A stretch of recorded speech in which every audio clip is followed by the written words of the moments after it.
Good evening. My name is Joe Bandel, and I am the last Rosicrucian.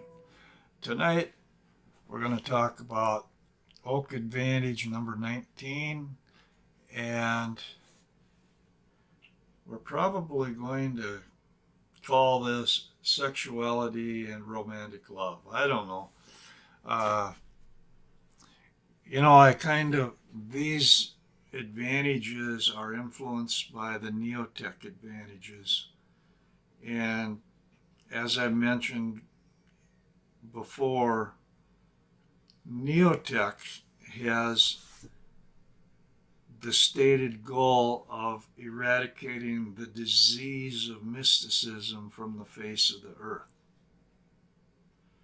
Whereas my own perspective, my own teachings, my own journey has been that I have traveled the mystic journey, and what I consider mysticism is totally different than what neotech considers mysticism. For me, mysticism, you follow the still small voice of conscience as your guide in life, the internal authority, the master within, that divine spark of wisdom that is in each human heart. And I think of logic and reason as leading ultimately to paradox, whereas neotech considers logic and reason as the pinnacle of human evolution. Whereas I believe through personal experience that there is a level of awareness, conscious awareness, that is beyond that of logic and reason, which I call self-evident truth. And it's when you get inspirations and illuminations that just are there, and there's no arguing with them. So anyway, that's why sometimes it's kind of dicey on how I can deal with an advantage that because there are definitely, while I see incredible values in a lot of the neotech material, there are some really conflict areas. But in this case, some of the things they're talking about here, they're talking about some views of sex and sexuality. One of them being the religious procreative view that has been considered by many, by Christianity a lot, in which sex is considered evil if only, and only tolerated for the purposes of procreation. And we might not think of that in today's world, but that is in the history of the last 2,000 years. And we find that there's a lot of guilt that's centered around sexuality and centered around procreation and centered around instinctive drives. Now, another thing they talked about here is the recreational, fun, or non-committed view of sexuality. Indiscriminate sexuality, I guess, is what they're talking about. And we can see that in sexuality, human sexuality, that some of the most twisted things, some of the deepest, most twisted wounds and hurts and harmful things have taken their place, have their root buried within twisted sexuality, if you will. Whereas a healthy sexuality is a blessing. It is a true blessing. And Neotech goes on to talk about a lot of blather about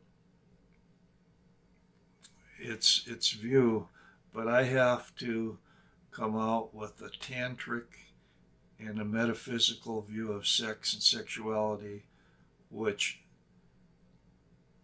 basically is that sex and sexuality is not just physical sex. Their sex and sexuality exist at each level of each astral body, of all 7 potential possible astral bodies. There is the expression of sexuality and sensuality, and that they are distinct and separate from each other, and that it is involved in the development and the creation or birth of various astral bodies. It's a normal, a metaphysical cycle or process that people go through and experience at some level all the time, on some level. So it's very misunderstood. And it's very, very much of an abused thing. Because if you take each astral body, it's created out of a different energy range, but it has its own awareness, it has its own intelligence, and it's not necessarily integrated with any of the other ones that you might have, and taken together collectively, they all form what you could call the soul body. Now, the soul and each individual astral body is perfectly balanced with male and female energy. It has to be. So at the core, we are balanced both with male and female energy. However, our physical bodies are limited genetically by what kind of energy that we can generate. And I mentioned this in my last post, but an XY chromosome, which is in a male, that physical body can only generate XY energy, because XY energy is literally what is found within each cell of that body. The same way in the female, XX chromosome is the only type of energy that physical body can produce. So we have, in terms of incarnations, in terms of perfectly balanced souls or portions of souls that exist, that are incarnate in a physical body. That physical body, for development and growth, we need to get the opposite sex energy from somebody else. We need to do that. And it happens in a natural way. Anytime that you have a sexual dream about somebody. It's happening. There's a transfer of sexual energy of one of the astral bodies. There's a transfer of that energy and exchange of that energy. And it might be somebody that you don't know. I'm going to make a statement, and some people may not agree with it, but I am going to say that based on my understanding and my experience of things, what has been called incubus and succubus episodes are versions of such exchanges. But what happens is at the shadow level, the shadow is that part of us that represses and hides things. It's of the lowest levels. And it's about things that we deny are inside of us. And at its purest form, the shadow is our greatest friend. The shadow is that part of us that wants us to stay alive. It's the part of us that wants us to have good things. But guilt and shame and all these things have been piled on top of it and piled on top of it until the shadow has actually been turned into the demon or the devil part that's inside of us. And religion has had a big say in the denial of sexuality,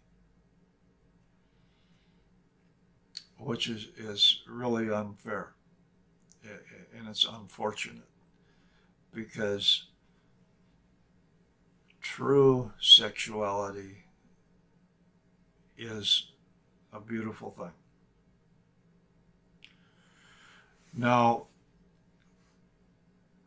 people, they can get into all this weird stuff that's going on in today's world about the gay, lesbian, transgender, all of this kind of stuff. I don't care anything about that. All I'm caring about is I'm talking about my personal experience and my personal understanding of things. And when I say that we need to get the opposite sex energy from somebody else of the opposite sex, it may come through various ways. You can have a gay couple, and chances are one of those gay couples, one of those partners, has a friend, a good friend of the opposite sex, and that through some kind of platonic relationship or whatever, they're getting that opposite sex energy that way. It's not physical sex, physical sex, physical sex. It's not that. It's energetic sex that happens on all kinds of levels, all the time. And just to continue that with, say, a gay couple, for example, what you're doing, what's happening is instead of, let's say a person is building up energy inside them and that buildup of energy is going to attract energy from a suitable partner. What happens is, let's say you build up 12 volts and all of a sudden you have a dream about somebody of the opposite sex, and there's an exchange of energy because that voltage is built up to the point where such a transfer becomes possible through, it could be a succubus type experience, it could be just a normal sexual type experience, it could be through some kind of experience that way. But it's going to be through some kind of a sexual dream. If you take a gay couple, all they're doing is, instead of 12 volts built up, they're building up 24 volts because the two batteries are increasing the voltage and increasing the likelihood that an even greater spark or arc is going to find its way to them one way or another. In other words, there's this big hang up about physical sexuality. We're talking about energetic sexuality. We're talking about astral sexuality. Another thing is that as a soul, we may find ourselves through various lifetimes. I'm speaking of reincarnation. We may find ourselves in one lifetime in a female body, and in another lifetime as in a male body, because that's one way that we learn to balance ourselves. And there's a distinction that needs to take place, because males and females, physical males and physical females, are different. They're wired differently. They think differently. They have a different kind of awareness that ultimately complements each other.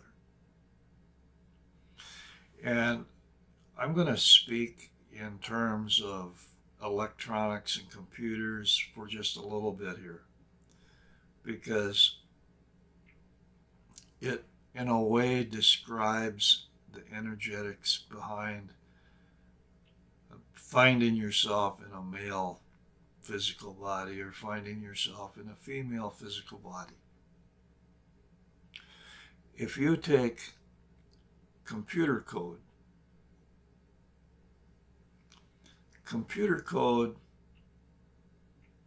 well, what makes a program, what makes let's say a computer game, or let's say of that vacuum cleaner that's a computer generated or computer controlled vacuum cleaner that runs around by itself vacuuming the floor. How does that work? How does it work? Well, in robots, because in a way humans are biorobots, highly evolved robots, more evolved than any robot, any mechanical robot that you can find in the world.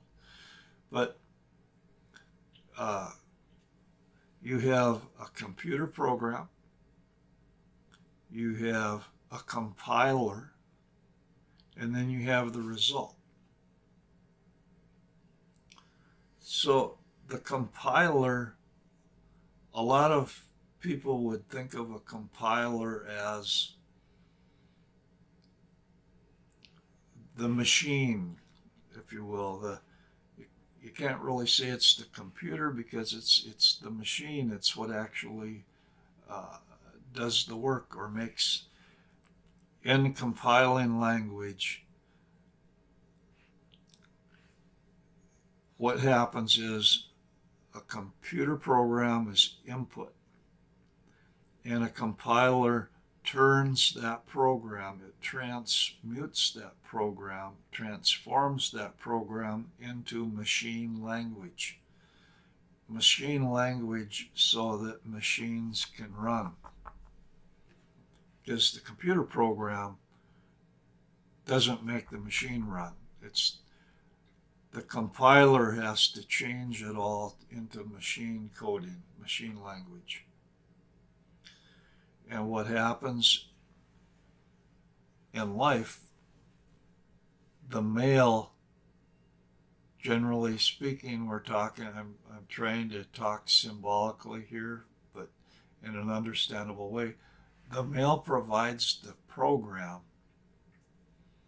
and the female translates that program and manifests with it. Said in another way, the male has a limited ability to manifest things.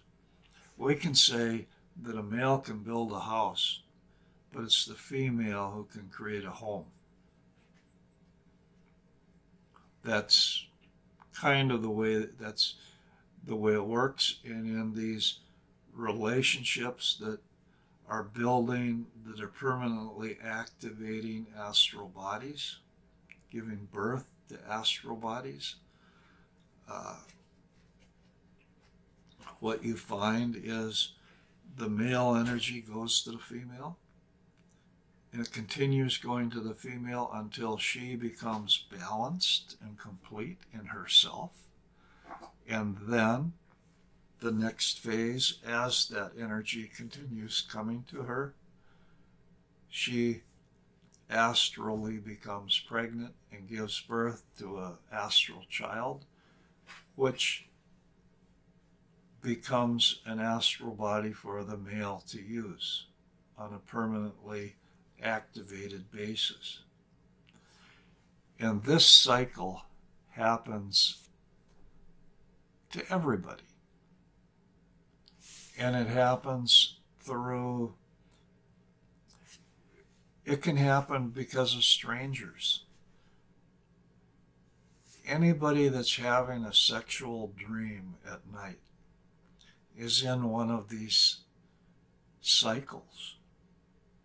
Whatever type of energy, type of astral energy that we're talking about. These are things everybody has. And it might be with a stranger. It might be with a neighbor. It might be with something like that. And it has nothing to do with a physical relationship with that other person. It has to do with the merging of spiritual or astral, non-physical energies that take place on the dream plane or the astral planes. And as a consequence of some type of energy exchange, it can be a platonic relationship, it can be a casual work with somebody relationship like that, or it may just be somebody that you just bump into one time, or it can be somebody you have an actual physical relationship with. But what I'm trying to get at is, if you have 7 astral bodies that are possible to build up, and each one of them needs opposite sex energy to be gotten from some other person. Each astral body, which is related to a chakra center, will find a specific partner for each one of these. So you're talking 7 different people at least that you're going to find these cycles in. And if you try to have a physical sexual relationship with each one of these, you're going to have a can of worms. You're going to have such a big mess. It's going to just be horrible, because it doesn't work that way. Because once the cycle's complete, there's no reason for the 2 people to energetically be together, unless they choose to be together. But in most cases, what happens is they will choose to move on to find another person to develop the next astral body with. They just share this particular time for the duration of the cycle and the mutual growth that is happening not necessarily in the physical world, it's happening in the astral world. But you can have full awareness of this, and often in the final parts of some of these cycles, they could very well become physical relationships.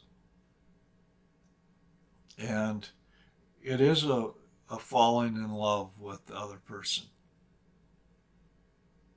and a merging with the other person. There's some very profound things that happen this way. And perhaps the best way of describing what I'm talking about and what I'm speaking of through experience, you would call it a type of serial monogamy, meaning that there's a spiritual or metaphysical or soulmate type union that's taking place, one after the other. And it requires what has been called magical or spiritual chastity, which means not mingled, not tainted by other people's energy. For the duration of that cycle, only the two of you can be exchanging energies, and it will forcibly remove anybody else. And so that's got a term, actually, which is called spiritual chastity.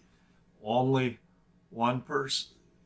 It's eliminate. You can't have contamination by other people. So casual sex is out. This is a sacred process. Casual sex is an abomination because it brings in mud energy. It brings in contaminated energy. And what happens in these type of relationships,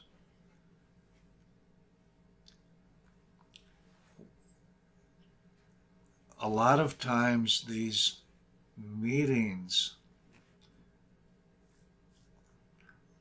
deal with this.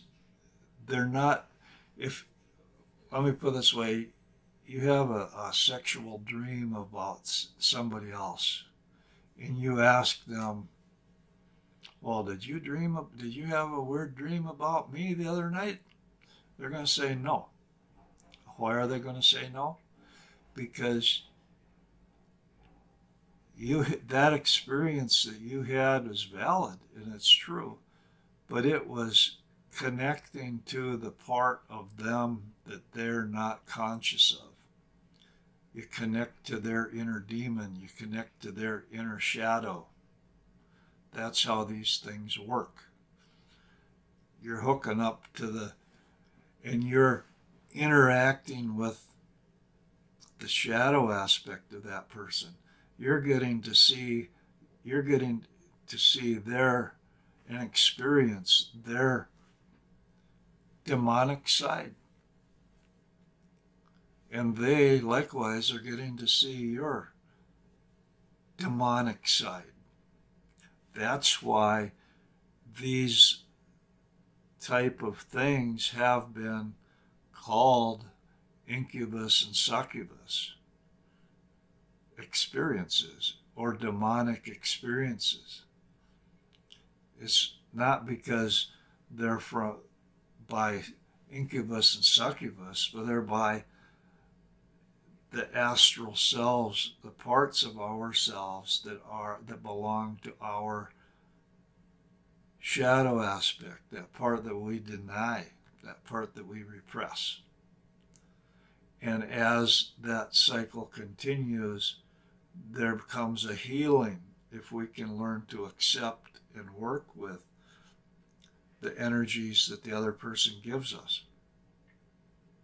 And the healthier that we become and the healthier that they become, the experiences become more normalized. They become more normalized to the point where you're having dreams that are really loving dreams, as opposed to kind of having that twisted element.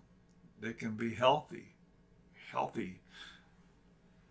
astral encounters. So I'm touching upon this and saying that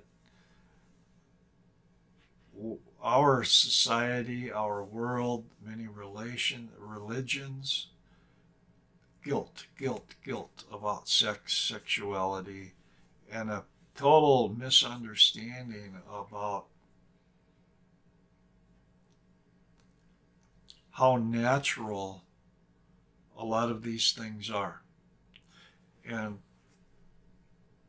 how it's common for people to have some kind of sexual dreams once in a while, because you don't have any control over what you dream about. These happen naturally. The thing is that when you deliberately start to work with sexual energies, with tantric energies, especially with orgasm energies, things like that, you greatly speed up and enhance that whole process. And instead of just a ordinary way that might take a lifetime after lifetime to kind of get through it, you're forcing the issue and you're causing rapid and powerful experiences on the astral planes. You're causing rapid soul growth both in yourself and in that soulmate partner that you're connecting with. And let's be clear about this. The energy chooses the partner. We don't choose the partner. The energy chooses. They find a spark. That spark happens to drawn to the proper person. You have to honor these things. This is again one of the reasons why you have an inner authority that finds the proper partner for these type of experiences. So I see we're at the end of the time I have for this, so we'll leave it at that. I hope you find this interesting. I'm sharing some things that it's very extremely rare for somebody to talk about through personal experience. We'll see you next time.